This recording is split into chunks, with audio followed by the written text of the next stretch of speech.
Ayan mga ka-Sunrise, dagdag abot-bubot po tayo no, para mapagbigay po sa inyo ng tips and idea regarding nga po sa paggamit ng ating gel battery or LED.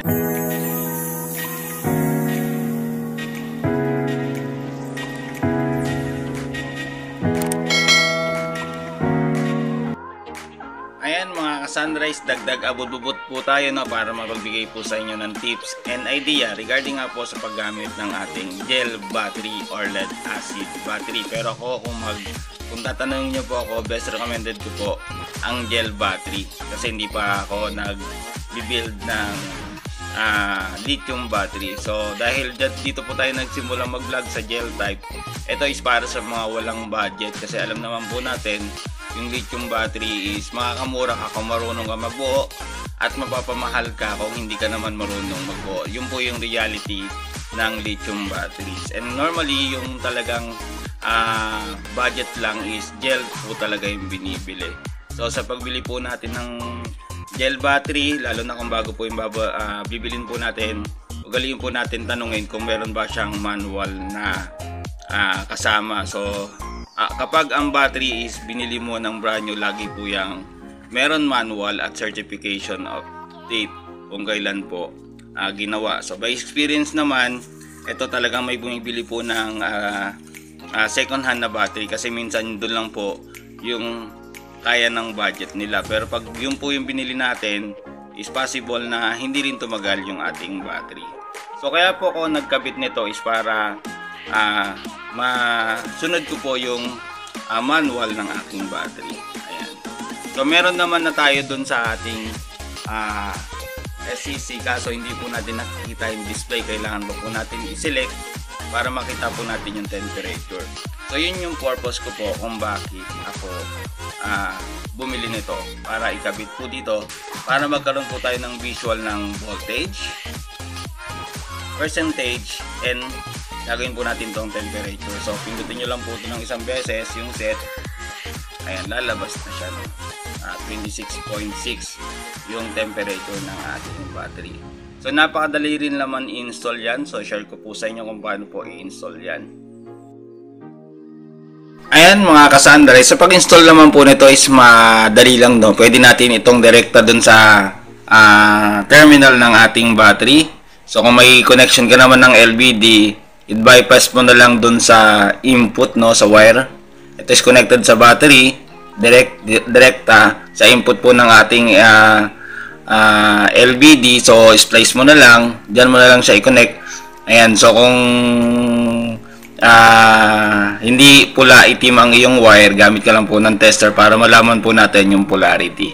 Ayan, tulad po niyan. So ito po yung kanyang temperature. Ayan mga ka-Sunrise, sa kanyang manual meron tayong mga category no. Pwede siya sa lithium, lithium batteries and gel, lead acid and gel. Pero itong binili ko guys is lead acid, pero same lang din naman ng gel yan no. Parang isa lang din naman yung parameters niya no. So napakadali lang rin i-operate no. So buksan na po natin. Ayan, 64%. So ayan. So kung gusto mong isi-set siya sa gel or lead acid, ayan. So long press nyo lang tong set in 2 seconds. Ayan, may guide naman po yan eh. Meron siyang manual kaya maano nyo po. So dyan nyo po isi-set yung inyong gel battery. Depende po sa system voltage ng inyong solar setup. So dito is pwede nating i-set hanggang up to 84 volts. Ayan. 24 volts, 36 volts, 48 volts, up to 84 volts. So depende po sa solar setup ninyo no. So dahil ako naka 12 volts lang, diyan po natin siya i-set. Ayan. Ayan. So long press nyo lang po siya para bumalik po dun sa home screen niya mga ka-Sunrise. So ngayon is pakita ko po sa inyo yung different set nyo po no. So long press nyo po. Ayan. Tapos pindutin nyo lang po. Yung L200 is para sa lithium. Yung ayan po, yung 3F naman is para sa LiPo battery. Ayan po mga ka-Sunrise. Tapos yung mga parameters niya no. Ayan. So wag niyo na pong galawin 'yan. Ayan, hindi na. Ayan mga ka-sunrise, so dito naman po sa temperature, para mapagbigay po tayo ng medyo malalim sa pagbibigay ng tips and idea, kailangan po nating sundin yung temperature ng ating battery. So sa manual po ng ating battery, ayan, attention, ayan, yun mga do not, no, ayan. So sa number 3, below is the battery normal use temperature range. Work beyond this may shorten battery life or lead to damage. Ayan. So, sa charge niya is 0 to 40 Celsius. Sa discharge is 15 to 45 Celsius. Sa storage naman guys is 30 to 40 Celsius.